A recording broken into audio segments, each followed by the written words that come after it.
Greetings, blues fans. Long time no see. Back from some travels this summer and excited to get back to doing my little lesson videos.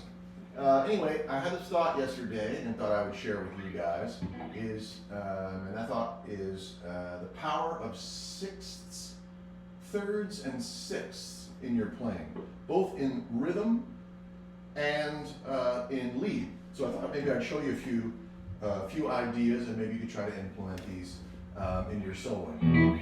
The little bit in the beginning of me playing, I'm playing in the key of E, and the chords are just E, A, and B. And actually, in the looper pedal, all I did was play a bass line. So this is my E, and then same thing for A,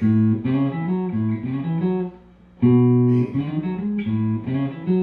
Okay, so typically when I'm playing, most of the time, I like to get the cool bluesy sound, and so I'm going to make those chords kind of seventh chords. So if we were going to play those chords as 4-note voicings, right, this might be one of the ways that you could play it, right? This looks basically like C7, right, but up here. I'm just not playing the outside strings, right? Okay, so I'm going to get that seventh sound on the E chord. I'm also going to get it on the A, and I'm going to get it on the B, the 5 chord. Okay, so really all you need to do is take a look at some of these shapes that you might use for these chords to find these cool intervals.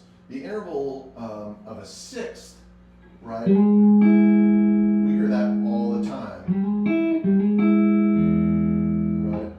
I'm sliding into the third of the chord up to the root. Okay, I'm using the second string, right, at the 5th fret and the 4th string at the 6th fret. That interval is a sixth, right? Now, here's a couple of ideas that you can use that would be right inside the sound of the E7.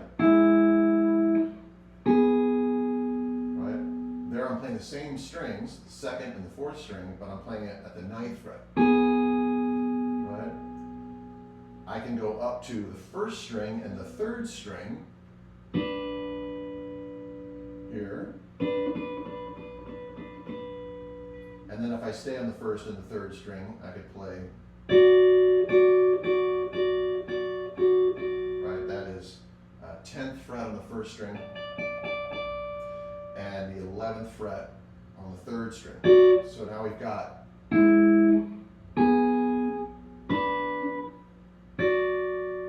cool, right? So okay, so to start making it music, what I like to do is slide into the second form, because the second form has the third of the chord on the top, right? So I might go.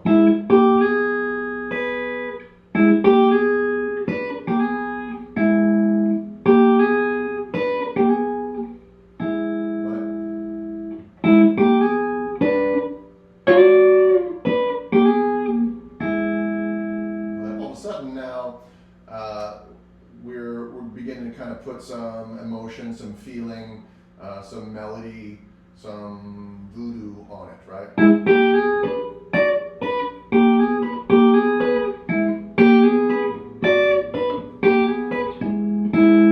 Okay.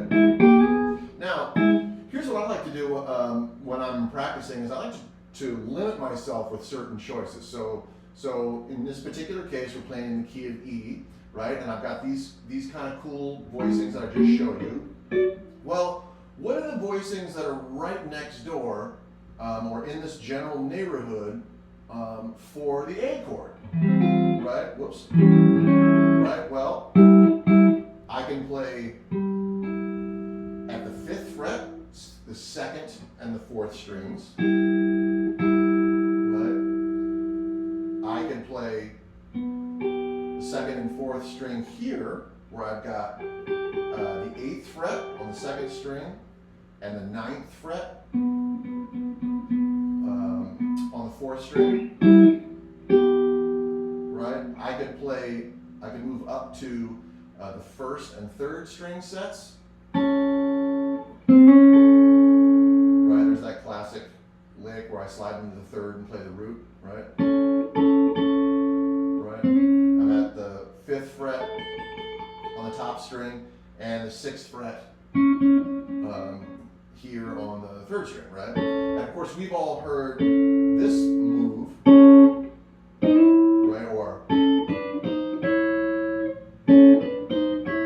Right, which is totally in the neighborhood and completely within bounds while we're playing this type of idea, right? So going back, here's my 1 chord, right?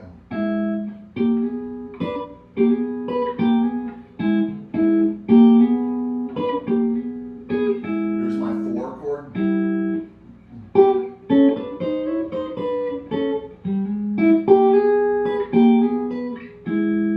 Okay, now these shapes for the A chord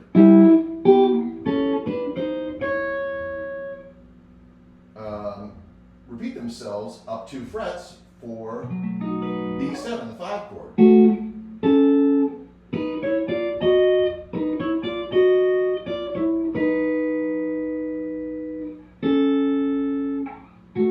Right? I'm going to add one more thing just because I do it all the time, and that is on this shape chord right here, I'll also often do this.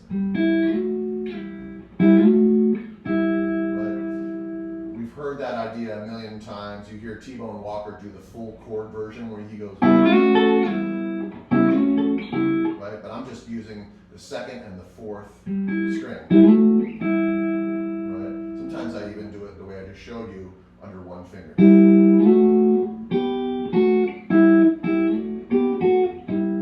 Right, so now if I was going to play blues, I might go 1 chord,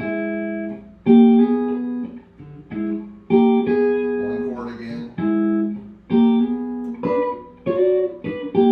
Here's 4 chord. Here's 1. Here's 5.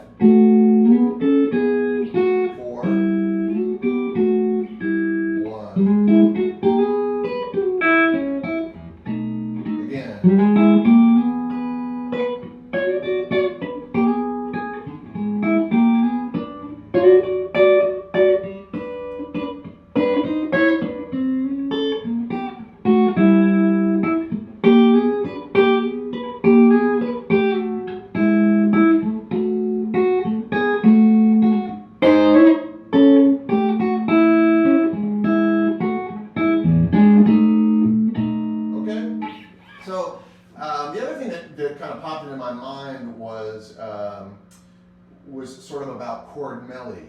And I would say this is sort of a building block of chord melody, right? Is we're playing a melody, but we're also harmonizing the melody with another note from the chord, right? So it's a nice sort of stepping stone to begin to create melodies where you're really thinking about the chord shapes that you would use for rhythm guitar, right?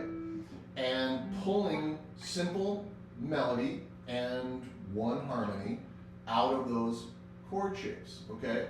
So in that demonstration, I was playing a lead melody, but you could certainly do this for rhythm guitar as well. And actually, I would encourage it. It's really nice. It leaves a lot of open space, especially if you're playing with a piano player and they're playing a whole bunch of notes.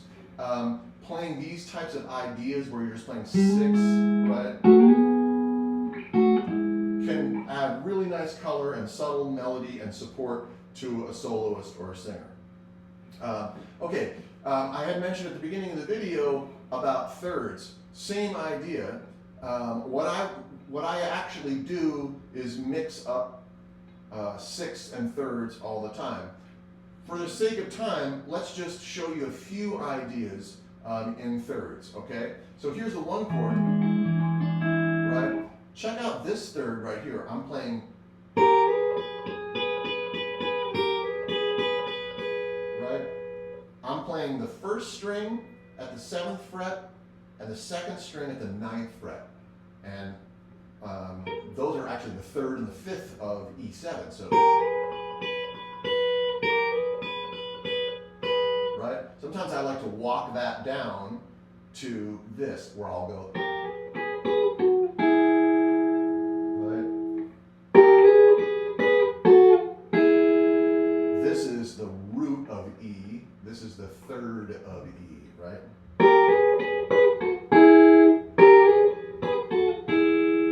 All right.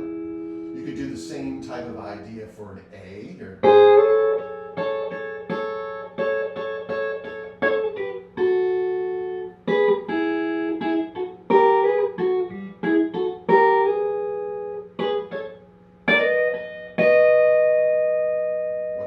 That's B. Here's A.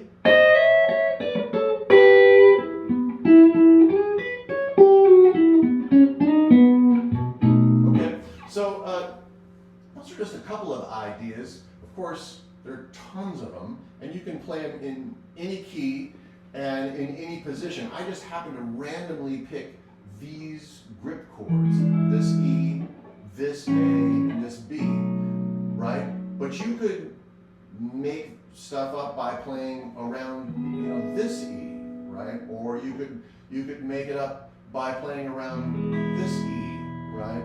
So it's however you want to do it, but finding these little thirds and sixths can be really cool ideas, and yeah, it can really kind of give you some character in your soloing. Anyway, good luck. If you have any questions, certainly drop me a little message here in the comments or something. I'm happy to elaborate on that stuff. But hope you're all well, and happy practicing.